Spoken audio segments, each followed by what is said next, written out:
Hi friends and welcome back. I'm so excited about our next journey together. So for this series or segment, whatever, we're going to look at different political and economic theories. And as always, my goal is to make the information easier to understand because trust me, some of this is pretty difficult. And as always, if you have questions or comments, put them in the comments. Yeah, weird. Down below. So let's go learn some cool things. All right, comrades, we're back. We're doing big things. And look at today, I have a Boba Fett mug because in, 5 days, 6 days? I don't know, is the release of the book of Boba Fett. This looks really hot and like it's gonna burn my mouth if I drink it. I bought the mug for my friend, so hopefully I'm forgiven for using it. It felt wrong not to. Where is it? Oh, okay. So today, we're gonna talk about this book, Mutual Aid, Building Solidarity During This Crisis and the Next. It's by Dean Spade and was actually published just last year in 2020. So just like other large materials, we're going to break that down into different segments. For this, we're going to do 3 parts. The book itself is separated into 2 parts, but the second part is like the majority of the book, so we'll make that 2. It looks like it should be easy via the table of contents to make that 2 separate videos.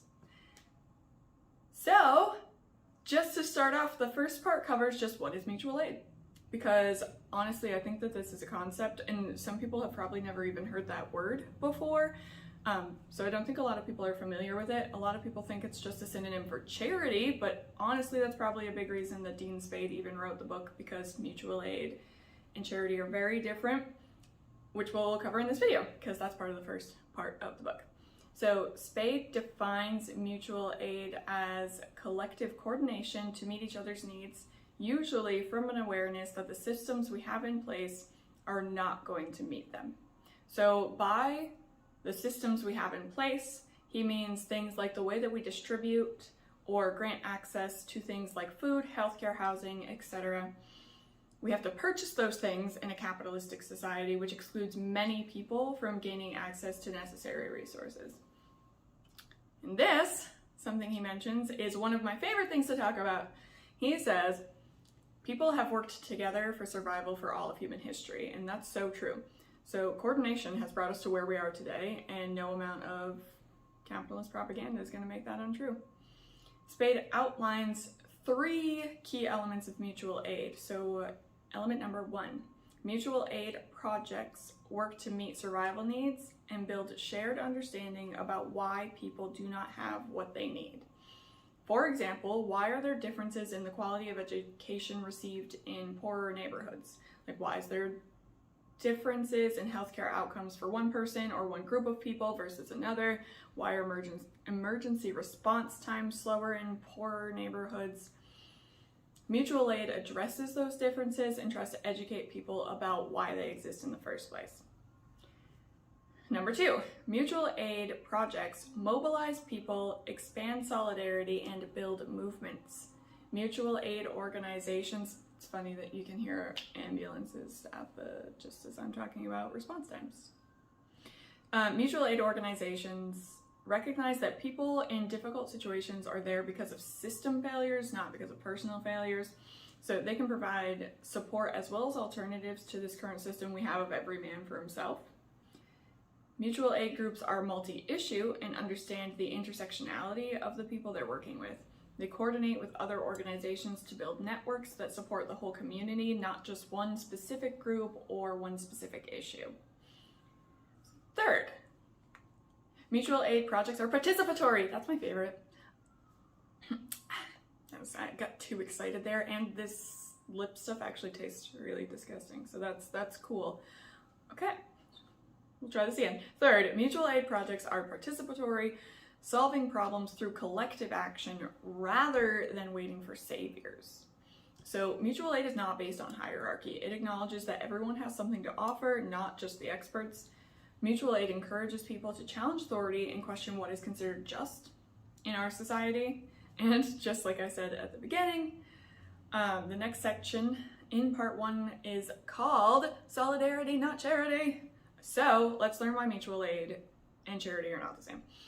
Charity or social services that are provided by the government, charity for the elite, can never address the underlying causes of the issues they're pretending to provide aid for, because they are the underlying cause of the issue they're pretending to provide aid for. Charity and government services are only used to improve the image of the perpetuators of the inequality and social issues. They're used to further divide the working class by labeling recipients as deserving and excluding people they deem as undeserving. For example, not granting housing services to a person who's suffering from addiction. I actually did a whole video on the concept of the undeserving poor. You should definitely check it out. I'm pretty sure it's called Let's Talk About Poverty. I'll try to remember to link it here. As far as government programs, because our government is fully invested in upholding white supremacy, and there's that whole stereotype of minority women have too many children, in some states, assistance is actually cut if you pass a certain number of children. And I only learned that from this book. Back when I lived in Maine, everyone there talked about how women moved to Maine because in Maine you're incentivized to have more children, and I don't know the laws in Maine off the top of my head, but just this idea that government assistance encourages people to not work or contribute to society is so far from reality, and there's just no amount of propaganda that's going to make that not true. Propaganda is a powerful tool. That's why so many people believe that.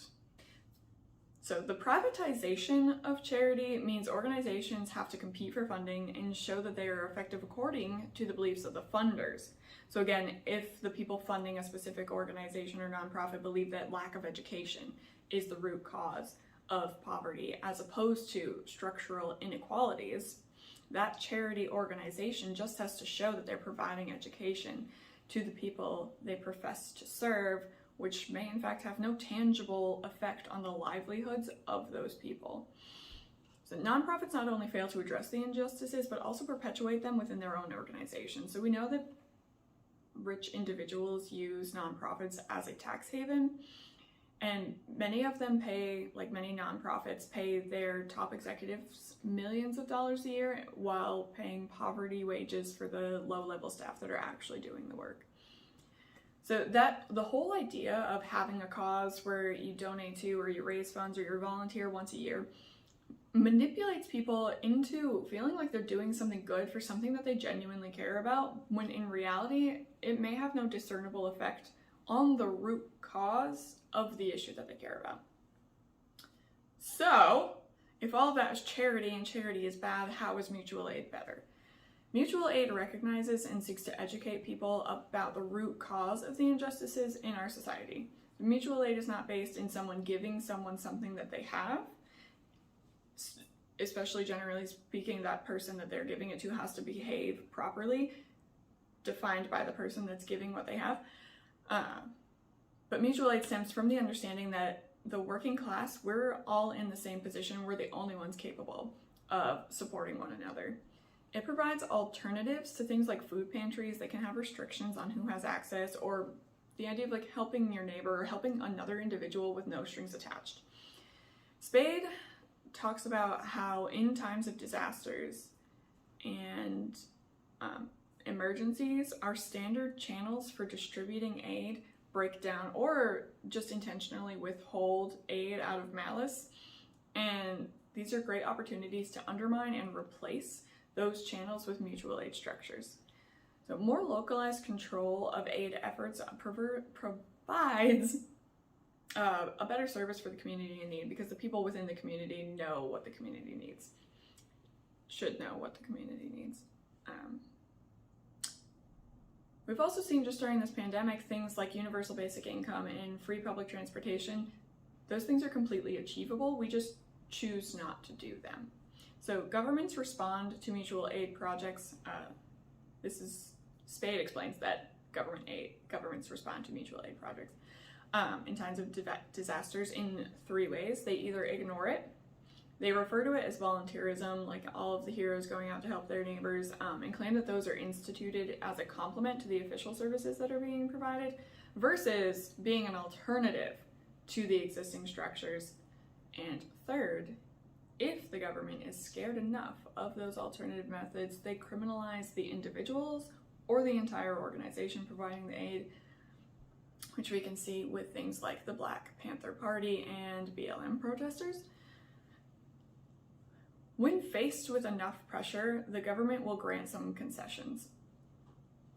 But these concessions are always tenuous and meager, don't cover what they say they're going to cover, and can be taken back as soon as that moment passes. So as soon as we release pressure on the government, they can take that away because we've moved on to the next issue that we're trying to solve. So because of this, it's important to ask for as much as possible because they will never give you the full amount of what you're asking for. As an alternative to government aid that doesn't cover what it's intended to help and can easily be taken away, mutual aid offers a way for everyone to contribute to their own community in ways that suit their needs. So people in communities know what needs to be done within their community. So some large bureaucratic entity cannot understand the dynamics of every individual community and the specific things that need to happen there. So finally, Spade talks about what he refers to as scaling up, which is not the idea of merging smaller organizations into yet another hierarchical entity which becomes disconnected from the community it serves, but organizations sharing what they have learned and the materials they have to support other organizations that again are tailored to their specific community. It's about solidarity and sharing what we have with everyone. So from part one, some of the biggest takeaways to me, if you thought different or you read it and you have other input, definitely let us know in the comments. Capitalist propaganda has us collectively believing that humans are greedy and we need law enforcement to coerce people into behaving properly. However, the majority of human history has been dominated by cooperation and community-oriented approaches to governing. So also, the other big takeaway I wrote down here, typed, I didn't write this out. Every time there's a disaster, we read all these stories about heroes who provide assistance where the government has failed. These are tribute to the fact that we function better and more efficiently and effectively when we are left to our own devices. Humans are not greedy. Capitalism is evil, not us. So join us for part 2 and part 3, and in the meantime, in however long it takes me to sort all of that out, go forth and do good things. Now let's see if it's not too hot, if this ruins my lip gloss, whatever this is, I don't even know. Oh fuck, that's a bad spot to try to